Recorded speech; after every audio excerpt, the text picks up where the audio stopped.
La paracha de la semaine du grand rabbin Jacques Waknin.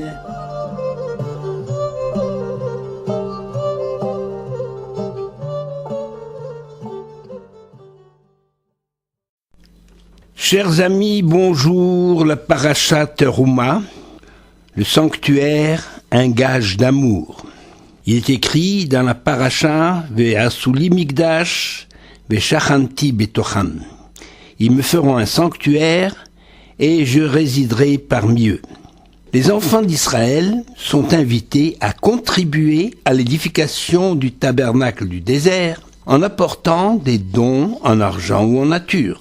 La paracha Trouma donc est presque entièrement consacrée à la préparation et à la construction du sanctuaire, qu'on appelle le Mikdash, dont la partie centrale est le tabernacle ou la tente d'assignation ou encore la tente du rendez-vous, qu'on appelle en hébreu le Mishkan ou bien Ohel Moed. Et ce Ohel Moed est orienté vers l'ouest. Il est divisé en deux salles, le Saint des Saints, Kodesh HaKodashim, dont les mesures sont 10 coudées sur 10 coudées de largeur et 10 coudées de hauteur, donc c'est un cube, et se trouve à l'ouest. Et il abrite uniquement l'arche sainte, qu'on appelle le Aaron, qui contient les tables de la loi, les tables de pierre. Et il y a une seconde salle, située vers l'est, c'est-à-dire qui fait suite à la première, qu'on appelle le Saint, le Kodesh, cette salle est 2 fois plus grande que la première, dans laquelle sont déposés le chandelier, la menorah à 7 branches, que l'on trouve à gauche, c'est-à-dire au sud, la table, le shulchan, destiné au pain de proposition que l'on met à droite, c'est-à-dire au nord, et l'autel des parfums, Mizbeach ou Mizbach Aktoret, que l'on met au centre. Les matériaux à utiliser sont spécifiés ainsi que toutes les mensurations de toutes les structures et les objets qu'elles contiennent. Le Mishkan ou tabernacle est orienté vers l'ouest, contrairement à nos synagogues, qui sont orientées vers l'est, où se trouve l'arche sainte contenant les rouleaux de la loi, les rouleaux de la Torah. Donc c'est est-ouest, et c'est pour cela qu'on a le chandelier à gauche et la table à droite. À Hanouka, on met d'ailleurs, comme l'arche sainte est à l'est, on met la menorah à droite du Eichal, à droite de l'arche sainte. Le tabernacle occupe une surface de 30 coudées de longueur et de 10 coudées de largeur, dans un espace de 100 coudées de long et de 50 coudées de large, qui est entouré de teinture. Bien entendu, ces chiffres, vous n'allez pas les retenir, mais il faut savoir que le parvis, c'est-à-dire la cour qui est devant le tabernacle, elle occupe la moitié de la surface totale, c'est-à-dire 50 coudées sur 50 coudées, puisque la longueur du tout fait 100 sur 50. Dans le parvis se trouve l'autel des sacrifices, le Mizbeach, et le bassin de cuivre pour le lavage des mains et des pieds des Kohanim, avant d'entrer dans le tabernacle, c'est-à-dire ce qu'on appelle le kior, avec son support en cuivre placé entre le tabernacle et l'autel des sacrifices. Eh bien, après ces données techniques, pour avoir une idée de ce que c'était ce sanctuaire du désert, le Ramban écrit que lorsque l'Éternel parla à Israël face à face, lors de la révélation sur le mont Sinaï, et qu'il leur transmit par l'intermédiaire de Moïse quelques principes de mitzvot de la Torah, les enfants d'Israël acceptèrent d'entrer dans l'alliance. Désormais, ils sont devenus le peuple de l'Éternel, comme la promesse en avait été faite, ainsi qu'il est dit « Vehaya im shamua tishmeul mitzvotai, vihyetem li segula mikol ha'amim, ve'atem tiyuli mamlechet kohanim ve'goy kadosh » Exode chapitre 19. À présent, donc vous serez, si vous écoutez mes commandements, vous serez un peuple de choix parmi tous les peuples, et vous serez pour moi un peuple de prêtres et une nation sainte. Donc un peuple saint est à présent apte à posséder un sanctuaire dans lequel la Shekhinah, c'est-à-dire la présence divine, pourra résider. C'est pourquoi la paracha de Trouma suit immédiatement celle des Mishpatim. Dieu leur ordonne alors de construire un sanctuaire en l'honneur de son nom et de commencer par l'élément le plus important, c'est-à-dire l'Arche Sainte, qui abritera les tables de la loi. Cette Arche Sainte est surmontée de 2 chérubins, d'entre lesquels parviendront les messages divins à Israël. Alors l'ordre est le suivant: Ve'asu Aaron atse shittim, ils me feront une arche en bois de shittim, de shittim, c'est un bois d'acacia on dit. C'est la seule fois où l'emploi du verbe faire est au pluriel, ve'asu, à part l'ordre de construire le sanctuaire, qui est également mis ve'asu limikdash ve'shachanti betocham, ils me feront un sanctuaire et je résiderai parmi eux. Pourquoi ce pluriel? Eh bien, alors que pour les autres éléments, l'ordre est donné directement à Moshe Rabbeinu, à Moïse. Il est dit, Ve'asita, tu feras, Ve'asita, tu feras. Que ce soit le chandelier, que ce soit tout le reste du mobilier du tabernacle. Le temple, symbole de la présence divine, résidant au sein même des enfants d'Israël, représente la suprême consécration de la rencontre entre Dieu et les hommes. Ce temple sera donc une œuvre commune, celle de tout le peuple, édifiée grâce à la participation volontaire de la nation tout entière, chacun selon ses ressources financières et l'élan de son cœur. Il en est particulièrement ainsi de l'Arche Sainte. Rabbi Yehuda Lévi insiste sur le fait que la présence divine ne peut résider au sein du peuple d'Israël que si l'ensemble de la nation le souhaite ardemment et l'accepte. C'est ce que c'est la Reuve binaire. D'où le nom de Terouma donné à la paracha. Parle aux enfants d'Israël et qu'ils prennent pour moi, qu'ils prélèvent pour moi une offrande. C'est une offrande prélevée par tout homme que son cœur incitera à un don spontané, à une offrande spontanée.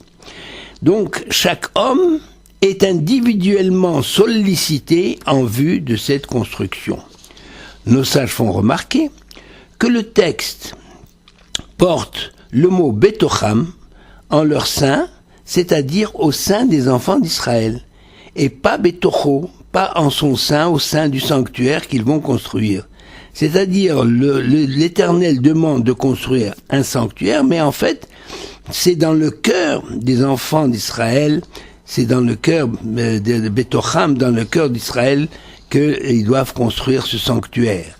Car le sanctuaire de prédilection où il aimerait résider, c'est dans le cœur de chaque membre du peuple d'Israël. L'Éternel a choisi le verbe veikru, prendre, prélever, plutôt que de verbe veitnu et qu'il donne, pour rappeler aux enfants d'Israël que tout ce qu'ils possèdent lui appartient, et cependant, Dieu apprécie tout don fait de tout cœur. On peut comparer cette situation à celle d'un père qui reçoit un cadeau d'anniversaire de la part de son jeune enfant. Bien que le cadeau soit payé avec l'argent du père, n'enlève rien au mérite de l'enfant, qui a prélevé l'achat de ce cadeau sur son argent de poche, ni au plaisir du père, qui voit dans ce geste en lui-même tout l'amour que lui porte son fils. Autre raison du mot terouma, du verbe rum, élever, tenir haut, prélever, celui qui prélève une offrande pour le sanctuaire ou pour la tzedaka bénéficie d'une élévation spirituelle et se trouve béni et enrichi grâce à cette belle mitzvah. Alors, il est dit, ils me feront une arche en bois de shittim, ayant 2 coudées et demie de long, 1 coudée et demie de large et 1 coudée et demie de hauteur, et tu la revêtiras d'or pur. Les détails de chaque élément du sanctuaire établi par l'Éternel lui-même sont porteurs de signification que nos sages n'ont pas manqué de relever. Le sanctuaire du désert et plus tard le temple de Jérusalem, construit par le roi Salomon, représente l'univers en microcosme, tout comme l'homme. C'est-à-dire le temple, c'est une représentation de tout l'univers. Et il faudrait détailler cette idée, mais elle est importante, elle est courante. Selon le Zohar, le temple est le point de jonction entre les mondes supérieurs et notre monde. C'est donc par le temple que se déverse le flux divin dans notre monde. On va être pareil pour le corps humain, qui se nourrit de tout ce que lui offre la nature, mais l'essentiel est que ce corps devient le véhicule de la sainteté. Il sanctifie le temps, l'homme sanctifie le temps, il sanctifie l'espace par la pensée, par ses paroles et par ses actes. De même, le culte assuré par les Kohanim au niveau des prières et des sacrifices permet de répandre l'influence divine et ses bénédictions dans le monde entier. Cette réalité sera matérialisée dans le futur temple de Salomon par la forme des fenêtres qui sont larges à l'intérieur, étroites à l'extérieur, pour montrer que la lumière se diffuse à partir de l'intérieur vers l'extérieur. Eh bien, il en est de même d'un saint homme dont l'esprit et le cœur rayonnent vers le monde extérieur. L'Arche sainte est donc comme un écrin dans lequel est déposé le bijou le plus précieux du sanctuaire, c'est-à-dire les tables de pierre. L'arche en bois, elle est en bois, elle est recouverte d'or à l'intérieur comme à l'extérieur, et pourtant, elle est appelée arche de bois de chittim, car la caisse en bois est l'élément essentiel, le bois représentant la matière. Il en est la matière vivante, il en est de même de l'homme. Ce n'est pas son or et son argent qui font sa valeur, mais son intelligence et son cœur. Aucune des mesures de l'arche n'est constituée par un nombre entier. On a vu que c'était de demi-mesures. 20 coudées, deux et demi coudées de long, une et demi coudée de large et une et demi coudée de hauteur. Ça, c'est une leçon d'humilité pour l'homme, qui n'est toujours qu'à mi-chemin vers la perfection. Quel qu'en soit le domaine, il lui reste toujours l'autre moitié à parcourir. C'est d'ailleurs là un bienfait de la part de l'Éternel, car c'est une porte toujours ouverte vers l'espérance, vers un mieux-être culturel et spirituel. Et donc il y a une précision au propos de cette arche. Dieu s'adresse à Moïse en disant « Tu feras un couvercle en or pur.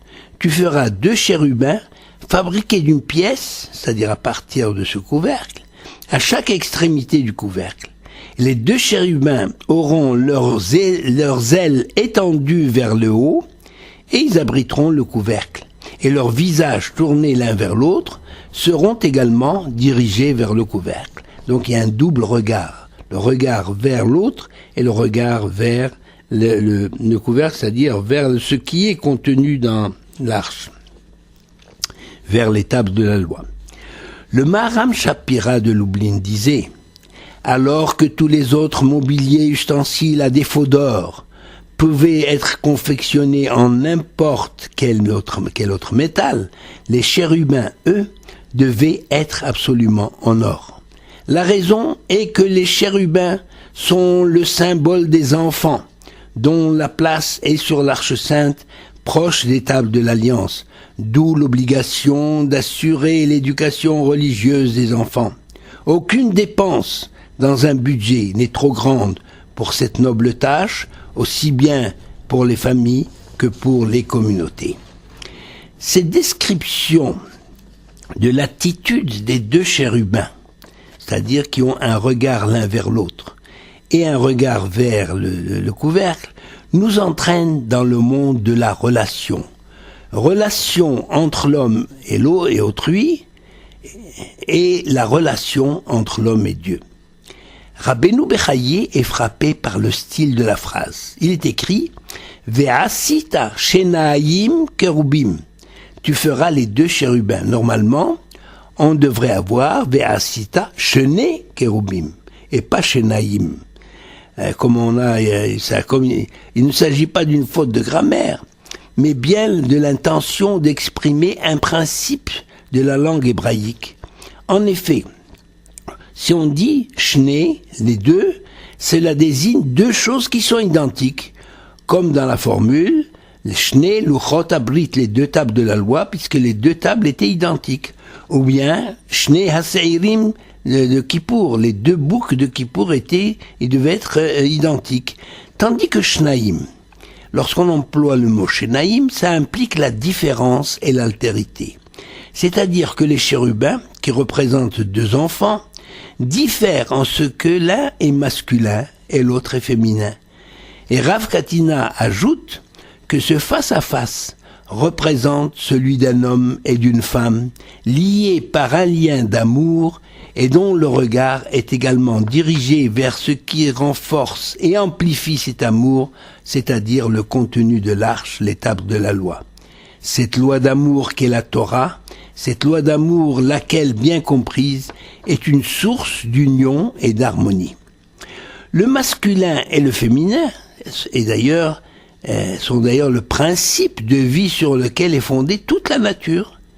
Et cette relation d'amour entre le masculin et le féminin se retrouve entre Dieu et le peuple d'Israël, ainsi que le proclame le prophète Jérémie.